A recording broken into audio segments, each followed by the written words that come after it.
आज की वीडियो में हम बात करेंगे कि कैसे जेम्स वेब हमारे सोलर सिस्टम से बाहर के यूनिवर्स को स्टडी करेगा और शायद यूनिवर्स में कहीं और भी अगर लाइफ एग्जिस्ट करती है, यानी अगर ज़िंदगी मौजूद है, तो उसके बारे में भी हमें इंफॉर्मेशन देगा।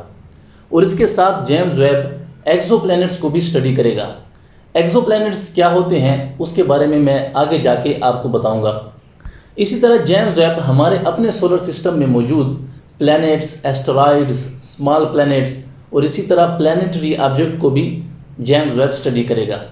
जेम्स वेब का एक इम्पॉर्टेंट यूज़ एक्सोप्लैनेट्स को स्टडी करना है। एक्सोप्लैनेट्स वो प्लैनेट्स होते हैं जो हमारे सोलर सिस्टम से बाहर है और वो निहायत खूबसूरत और शानदार है। लेकिन इसमें एक मसला है कि दरअसल जेम्स वेब तो एक इंफ्रारेड टेलीस्कोप है, तो वो एक्सोप्लैनेट्स को कैसे स्टडी करेगा? ये एक बहुत बड़ा सवाल है, क्योंकि एक्सोप्लैनेट्स की अपनी कोई रोशनी नहीं होती और वो हमसे बहुत ज़्यादा दूर है।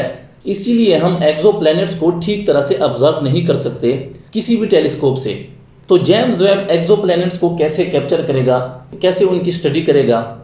दरअसल जेम्स वेब एक्सोप्लैनेट्स को स्टडी करने के लिए एक मेथड यूज़ करेगा जिसे ट्रांजिट मेथड कहा जाता है। ट्रांजिट मेथड के ज़रिए हम एक्सोप्लैनेट को देख सकते हैं और उनकी स्टडी भी कर सकते हैं। लेकिन ये ट्रांजिट मेथड होता क्या है और ये वर्क कैसे करता है? दोस्तों, हर प्लैनेट्स का स्टार होता है। जैसे हमारी अर्थ का स्टार जो है वो सन है, ऐसे ही एक्सोप्लैनेट के भी अपने स्टार होते हैं। तो जैसे ही एक प्लैनेट अपने स्टार के सामने से गुजरता है तो उस स्टार की रोशनी कम हो जाती है। जाहिर है कि उसके सामने एक प्लैनेट गुजर रहा है, इसलिए स्टार की रोशनी थोड़ी सी मध्यम हो जाती है। एस्ट्रोनॉमर कहते हैं कि स्टार की रोशनी का कम होना किसी भी प्लैनेट की वजह से होता है।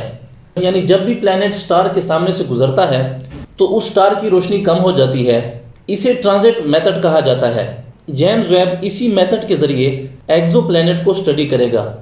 जेम्स वेब जिस तरह सोलर सिस्टम से बाहर के यूनिवर्स को स्टडी करेगा और एक्सोप्लैनेट को जिस तरह स्टडी करेगा, उसी तरह हमारे अपने सोलर सिस्टम में मौजूद प्लैनेट्स और सोलर सिस्टम को भी स्टडी करेगा। साइंटिस्ट हमारे सोलर सिस्टम के बारे में मज़ीद इंफॉर्मेशन हासिल करना चाहते हैं। जेम्स वेब दरअसल नासा के जो दूसरे मिशंस हैं उनको कंप्लीट करता है और स्पेशली जेम्स वेब की सेंसिटिविटी और रेजोल्यूशन में बेमिसाल बेहतरी की मदद से जेम्स वेब मार्स और दूसरे ज्ञान प्लैनेट जैसे प्लूटो और इसी तरह स्मॉल प्लैनेट्स, एस्टेरॉइड्स, कोमेट्स और दूसरे ऑब्जेक्ट की ऑब्जर्वेशन करेगा, यानी उनको स्टडी करेगा। जेम्स वेब मार्स के एटमॉस्फेयर में ट्रेस ऑर्गेनिक्स को समझने में हमारी मदद करेगा।